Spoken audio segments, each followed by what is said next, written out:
बल्दिया उस्मा कराची और फेवा 2022 से जारी पटिशन के बावजूद भी सिटी वार्डन का जायज़ हक और उसके मफादात का तहफ़्फ़ुज़ करने में नाकाम रही। नतीजा ये हुआ आज की पेशी में फाइनेंशियल यानी महकमा फाइनेंस हो, HRM हो और दीगर को यकीनी तौर पर अदालत ने सख्त बरहमी करने के बाद तलब कर लिया है और ये 2022 से घुमा रहे हैं और कमेंट्स फाइल नहीं कर रहे हैं। लेकिन आज अदालत बरहम हो गई और सिटी वार्डन के केस में यकीनी तौर पर अब जो तलबी हुई है उसमें आइंदा समात पर बल्दिया उज़्मा कराची और फेवा के मुख्तलिफ अफसरान और खुसूसन करांती HRM नाप दिए जाएंगे और यकीनी तौर पर ये हो जाना चाहिए। 2022 से कमेंट्स फाइल नहीं करना अजीब हैरान कुन बात है और सिटी वार्डन आपके मुलाजिम है और यकीनी तौर पर उनका हक को जायज़ हक आपको देना चाहिए, लेकिन आप उनको घुमा रहे हो। खैर कोई बात नहीं, आपको तफरी लेनी है अब तफरी लो, लेकिन अदालत अब तफरी की मोड में नहीं है। लग रहा है जो सख्त भरमी की। लेकिन आज वकील क्या कह रहे हैं वो भी सुनिए, सिटी वार्डन के जज्बात। हमारी पिटीशन जो हमने पासबान के प्लेटफॉर्म से अल्ताफ शकूर साहब की हिदायत पर लगाई थी,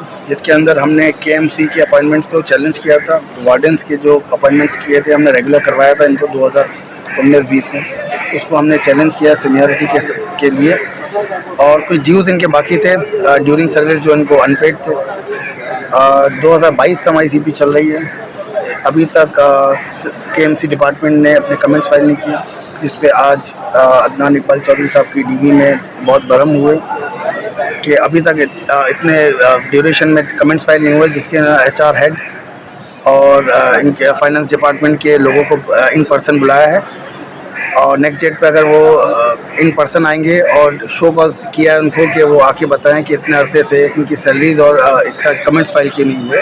अब next date we are hopeful कि कमेंट भी आएंगे और वो इन पर्सन भी आएंगे और कोर्ट को जवाब दे होंगे, जिसकी जो हमने CP लगाई है उसके कमेंट्स आएंगे ताकि ऑन मेरिट्स इसका फैसला हो।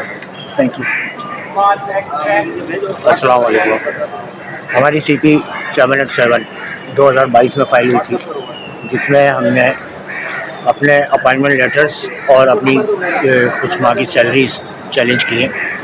अपॉइंटमेंट लेटर्स के हवाले से और सैलरीज़ के हवाले से KMC से कोर्ट ने कमेंट्स दरियाफ़्त किया है, लेकिन अब तक जो है कमेंट्स मौसूल नहीं हुए, कोर्ट को जमा नहीं कराए हैं KMC ने।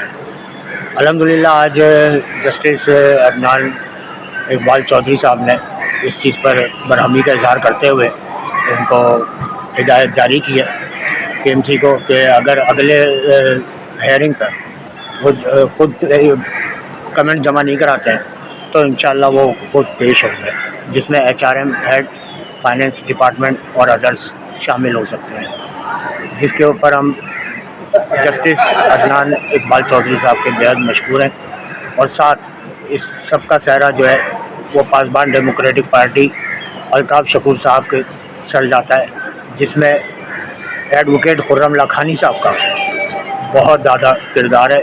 उस पर हम उनका बेहद शुक्र अदा करते हैं। बहुत शुक्रिया।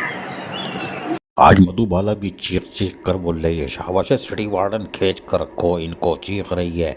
ये तो खींच के रखना है इनको, HRM को और फाइनेंशियल एडवाइज़र वगैरह को, इसलिए कि हमारी मत नूर जहाँ इन्होंने छीन ली, अजियत में वो दुनिया से रुखसत हो, ये किसी को भी खुश होता हुआ नहीं देख रहे, चाहे वो रिटायर मुलाजमीन ही क्यों ना हो। लेकिन बात यह है कि मेयर कराची तो सियासी आदमी है, उनका काम है सियासी चूरन बेचना, लेकिन चीफ एग्जीक्यूटिव यानी कि मेट्रोपॉलिटन कमिश्नर अफजल जैदी अपने रोल अदा करने में अब तक नाकाम रहे। एक अच्छा ऑफिसर और मेट्रोपॉलिटन कमिश्नर की हैसियत से मुलाजमीन और अफसरान के जायज़ हुकूक और मफादात का तहफ़्फ़ुज़ करना इनकी ज़िम्मेदारी है। लेकिन चूँकि ये देख रहे हैं कि मेयर कराची के सामने चीफ सेक्रेटरी हो या एडिशनल चीफ सेक्रेटरी, वो भी हथियार डाल चुके हैं और बेबस हैं और उनके खतूत को जहाज़ बना के उड़ा देते हैं। यही वजह है कि मेट्रोपॉलिटन कमिश्नर बोलने खामोशी से तफरी लो, हनीमून पीरियड गुजारो जब तक गुजर सकता है। अजीज़ आरिफ, KBS बल्दिया न्यूज़ कराची।